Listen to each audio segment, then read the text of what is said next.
Hello student, welcome to our educational YouTube channel CVSB The Bright Classes Online। मैं ब्रजेश कुमार।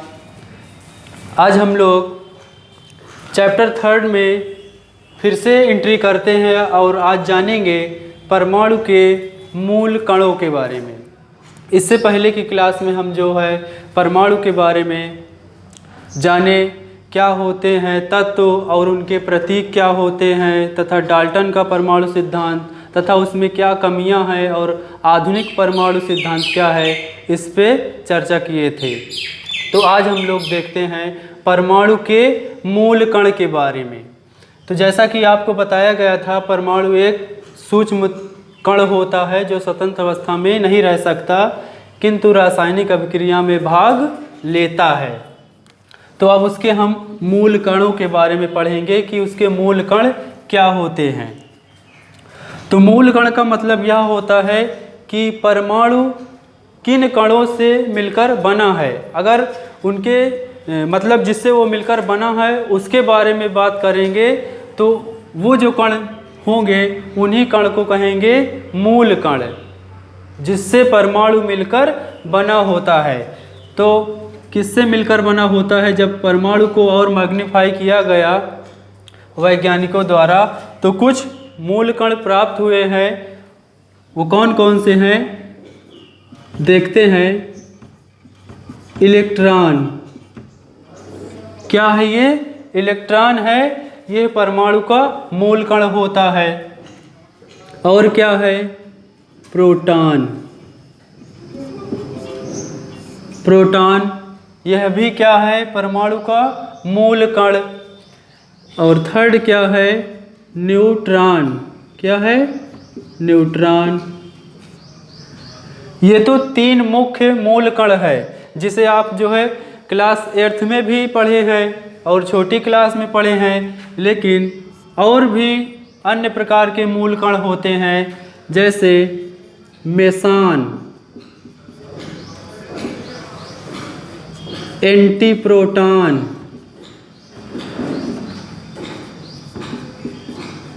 एंटीप्रोटॉन, और भी होते हैं न्यूट्रिनो। तो ये सभी क्या हैं? परमाणु के मूल कण हैं। ये सब कहाँ पाए जाते हैं? परमाणु में। मतलब ये परमाणु के निर्माणकारी कण होते हैं। इससे मिलकर परमाणु का निर्माण होता है। तो आइए देखते हैं एक परमाणु को लेकर उसमें कौन कौन से फैक्ट पाए जाते हैं उसके बारे में पढ़ते हैं। तो मान लीजिए कि यह कोई एक पदार्थ है। सपोज दैट कि यह एक लड्डू है। इसे हम क्या करें? बार बार विभाजित करें और इतना विभाजित करते जाएं, इतना विभाजित करते जाएं कि एक ऐसी अवस्था आ जाए जब हम उसे विभाजित ना कर सकें तो उसे लेकर पढ़ते हैं। तो मान लीजिए इस कण को हमने लिया और उसे जो है एक बड़ा चित्र बना के उसमें देखे कि क्या क्या होता है। तो जब परमाणु का अध्ययन किया गया आधुनिक वैज्ञानिकों द्वारा तो पता चला कि परमाणु एक ठोस गोले के समान संरचना होती है जिसके बीचों बीच भाग में न्यूट्रॉन और प्रोटॉन पाए जाते हैं। बीचों बीच वाले भाग को नाभिक कहा जाएगा। क्या कहा जाएगा? नाभिक, न्यूक्लियस। और उस भाग में कौन से मूल कण पाए जाएंगे? न्यूट्रॉन और प्रोटॉन पाए जाएंगे। तथा आधुनिक रिसर्च के अनुसार उसमें प्रोटॉन और न्यूट्रॉन के बारे में और यह बताया गया कि प्रोटॉन जो होता है उस पे धन आवेश होता है। क्या होता है? धन आवेश। उसमें पॉजिटिव चार्ज होता है। कितना होता है? 1 इकाई होता है। तथा न्यूट्रॉन की बात करें तो न्यूट्रॉन पे किसी भी प्रकार का कोई आवेश नहीं होता। यह क्या होता है? उदासीन होता है। तो ये रही बात किसकी? न्यूट्रॉन और प्रोटॉन की। और ये होते कहाँ हैं? नाभिक में होते हैं। प्रोटॉन पे कैसा आवेश होगा? धन आवेश होगा। 1 इकाई। क्या होगा? 1 इकाई धन आवेश। और न्यूट्रॉन उदासीन कण होता है। फिर उसके बाद हम बात करते हैं किसकी, इलेक्ट्रॉन की बात करते हैं। तो इलेक्ट्रॉन जो होता है नाभिक के चारों ओर जो छोटी छोटी कक्षाएं होती हैं और निश्चित कक्षाएं होती हैं उन पे पाया जाता है, उस पे इसका अस्तित्व होता है। और यह करता क्या है, नाभिक के चारों ओर परिक्रमा करता रहता है, नाभिक के चारों ओर चक्कर लगाता रहता है। यदि इसके आवेश की बात किया जाए, जैसे कि प्रोटॉन और न्यूट्रॉन की बात किए थे, तो इस पे जो है एक इकाई निगेटिव चार्ज होता है। क्या हो चार्ज, यानी ऋण आवेश होता है। इस पे क्या होता है, ऋण आवेश होता है। इलेक्ट्रॉन पे ऋण आवेश होता है। और कितना होता है ये भी हम जो है चर्चा कर लेते हैं। होता है -1.6 इंटू 10⁻19 कूलाम। कितना होगा, 1.6 × 10⁻−19 कूलाम। और इतना ही समान मात्रा में, लेकिन प्रकृति विपरीत होगी प्रोटॉन पे। उस पे कैसा, इतना ही आवेश होगा, लेकिन प्रकृति जो है धन आवेशित होगी। 1.6 इंटू 10⁻−19 कूलाम। ठीक है, इसे आप लोग जो है याद रखिएगा। समान मात्रा में होता है, लेकिन प्रकृति कैसी होगी, विपरीत होगी। इस पे माइनस होगा, इस पे प्लस होगा। अब ये संरचनाओं के बारे में बात कर लेते हैं कि ये छोटी छोटी जो उपकोष बने हुए हैं, गोलाकार संरचनाएं जो बनी हुई हैं नाभिक के चारों ओर, वो क्या है, उसे कहेंगे कोष कहेंगे, सेल कहेंगे या कक्षा कहेंगे। अब ये क्या होती हैं, ये ऐसी गोलाकार नाभिक के चारों ओर संरचना होती हैं जिस पे इलेक्ट्रॉन पाया जाता है। यानी इलेक्ट्रॉन कहाँ पाया जाएगा, कोष में, कक्षा में। और इनको हम जो है डिनोट किससे करते हैं, KLMN से डिनोट करते हैं। यानी पहली कक्षा को K से, फिर दूसरी को L से, M से, N से एंड सो ऑन। या इसे गिनती से भी जो है प्रदर्शित किया जा सकता है, 1 2 3 या 4 और भी जितनी कक्षाएं होंगी वैसे इसको डिनोट करेंगे। तो ये था क्या, परमाणु के मूल कणों के बारे में। अब हम लोग जानेंगे परमाणु क्रमांक क्या होता है, एटॉमिक नंबर क्या होता है। तो परमाणु क्रमांक को Z से निरूपित किया जाता है। और इसकी परिभाषा की बात किया जाए तो परमाणु क्रमांक यानी परमाणुओं से मिलकर क्या बनता है, तत्व बनता है। और आधुनिक वैज्ञानिकों ने बताया कि किसी भी तत्व का भौतिक व रासायनिक गुण परमाणु क्रमांक पर जो है निर्भर करता है। ये आधुनिक वैज्ञानिकों द्वारा बताई गई बातें हैं। और डाल्टन ने बताया था कि तत्वों के भौतिक व रासायनिक गुणधर्म उसके परमाणु द्रव्यमान पर निर्भर करते हैं, परमाणु भार पर, जो कि गलत था। तो ये जानना अति आवश्यक होता है कि परमाणु क्रमांक होता क्या है, एटॉमिक नंबर क्या होता है। तो आइए बात करते हैं।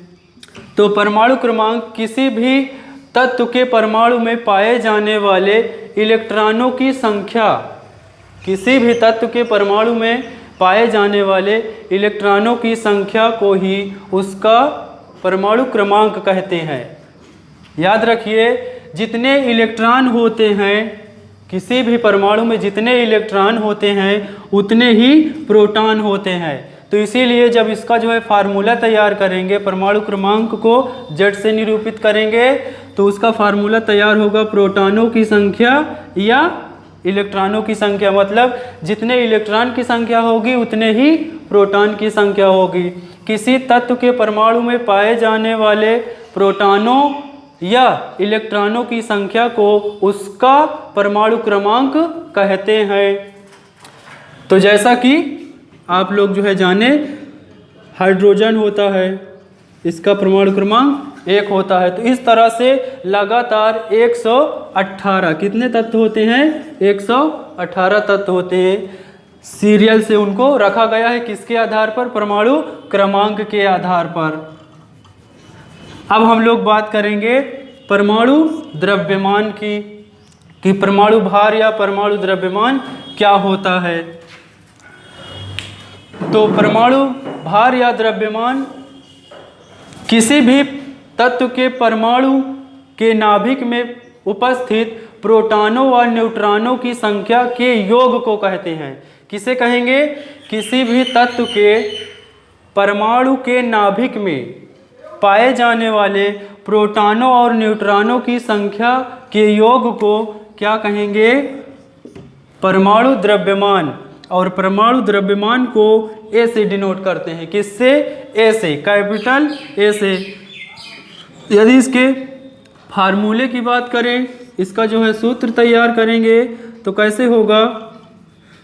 परमाणु क्रमांक ए बराबर प्रोटॉनों की संख्या प्लस न्यूट्रॉनों की संख्या, ऐसे लिख सकते हैं P प्लस N। और स्मॉल में लिखेंगे A बराबर P प्लस N।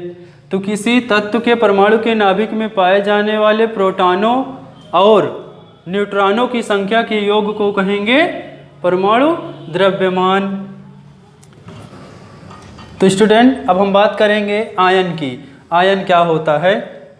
तो जब हम इसे बताए थे धातु की परिभाषा और अधातु की परिभाषा, जिसमें यह बताया गया था कि धातु वे तत्व होते हैं जो इलेक्ट्रॉन त्यागते हैं तथा धन आयन बनाने की प्रवृत्ति रखते हैं। तो जो शब्द आया था धन आयन, तो उससे पहले हम जानेंगे आयन होता क्या है, तब हमें समझ में आएगा धन आयन और ऋण आयन। तो देखते हैं, आयन शब्द जो है, जब कोई अभिक्रिया होती है किसी तत्व के बीच और उसमें इलेक्ट्रॉनों का आदान प्रदान होता है, यानी कोई तत्व इलेक्ट्रॉन त्यागता है तथा दूसरा तत्व इलेक्ट्रॉन ग्रहण करता है, तो उसमें आवेश उत्पन्न होता है। क्या?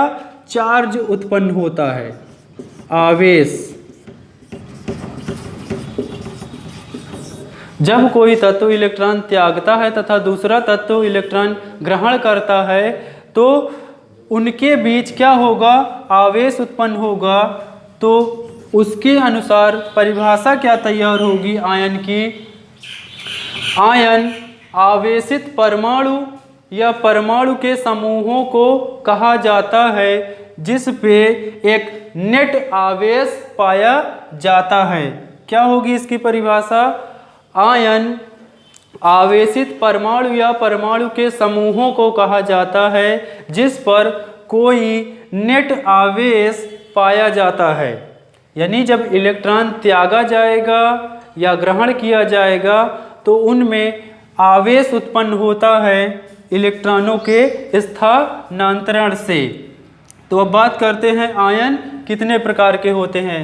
तो आयन दो प्रकार के होते हैं, धन आयन और ऋण आयन, एन आयन और कट आयन।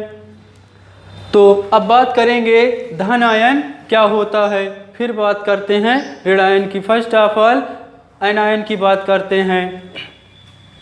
तो धन आयन, जब इलेक्ट्रॉन त्यागा जाता है, यानी इलेक्ट्रॉनों के त्यागने से धन आयन निर्मित होता है और उस पे आवेश, या तो उसे कह सकते हैं धन आवेश। इलेक्ट्रॉनों के त्यागने से क्या बनेगा? धन आयन बनता है। और इलेक्ट्रॉन त्यागते कौन है? मुख्यतः धातुएं ही इलेक्ट्रॉन त्यागती हैं और धन आयन बनाती हैं। और इसी के बेस पर इस पे जो है और आगे जो है पढ़ना ये होता है कि कितने इलेक्ट्रॉन त्यागे गए या कितने इलेक्ट्रॉन ग्रहण किए गए। कोई भी तत्व जितना इलेक्ट्रॉन त्यागता है उस पे उसी के अनुसार धन आवेश या ऋण आवेश उत्पन्न होता है और उसको जो है हम चिन्हों द्वारा निरूपित करते हैं। किसके द्वारा? चिन्ह द्वारा। धन आयन को प्लस से और ऋण आयन को माइनस से प्रदर्शित किया जाता है। जैसे कोई तत्व यदि 3 इलेक्ट्रॉन त्याग रहा है तो उस पर 3 प्लस चार्ज लिखा जाएगा या उसे 3 प्लस भी लिख सकते हैं। यदि कोई तत्व 4 इलेक्ट्रॉन ग्रहण कर रहा है तो उस पर 4 माइनस आवेश लिखा जाएगा या 4 माइनस लिखेंगे। तो इस प्रकार से क्या होगा?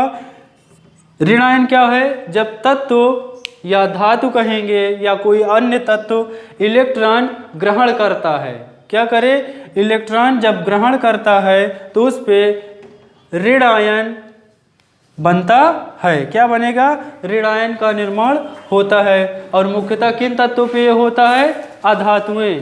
जब इसकी परिभाषा बताई गई थी उसमें बताया गया था कि धातुएं जो है विद्युत ऋणी होती हैं। क्यों, क्योंकि यह इलेक्ट्रॉन ग्रहण करती हैं और ऋण आयन कट आयन बनाने की प्रवृत्ति रखती हैं। तो आइए देखते हैं कुछ उदाहरणों को। जैसा कि आप लोग देख पा रहे हैं, धन आयन में सोडियम प्लस, इसका मतलब यह है जब यह अन्य तत्वों से क्रिया करेगा तो एक इलेक्ट्रॉन त्यागेगा। इसी प्रकार अन्य भी पोटेशियम, हाइड्रोजन, एल्युमिनियम, ये सभी क्या होंगी, विद्युत धनी, क्योंकि यह अपने परमाणुओं से इलेक्ट्रॉन त्यागते हैं। अब ऋण आयन की बात कर लेते हैं, कट आयन की। तो जैसा कि आप लोग देख पा रहे हैं, क्लोरीन, ब्रोमीन, साइनाइड, आयोडीन, ये सभी क्या हैं, एक एक इलेक्ट्रॉन ग्रहण कर रही हैं। तो इसलिए इन पर क्या आया, माइनस चार्ज आया और इसे क्या कहेंगे, ऋण आयन। क्यों, क्योंकि यह इलेक्ट्रॉन ग्रहण कर रहे हैं और इलेक्ट्रॉन ग्रहण जो करते हैं उन पे ऋण आयन या ऋण आवेशित आयन बनता है। तो आज की वीडियो में हम लोग इतना ही जानेंगे, फिर एक नेक्स्ट क्लास लेंगे, उस पे तत्वों द्वारा यौगिकों का सूत्र निर्मित करेंगे तथा अणुओं का सूत्र निर्मित करेंगे। तो तब तक के लिए थैंक यू। अगर वीडियो पसंद आई हो तो लाइक कीजिए, शेयर कीजिए तथा इसे अपने सगे संबंधियों में भेजने का पूरा भरसक प्रयास कीजिए तथा चैनल को सब्सक्राइब करें।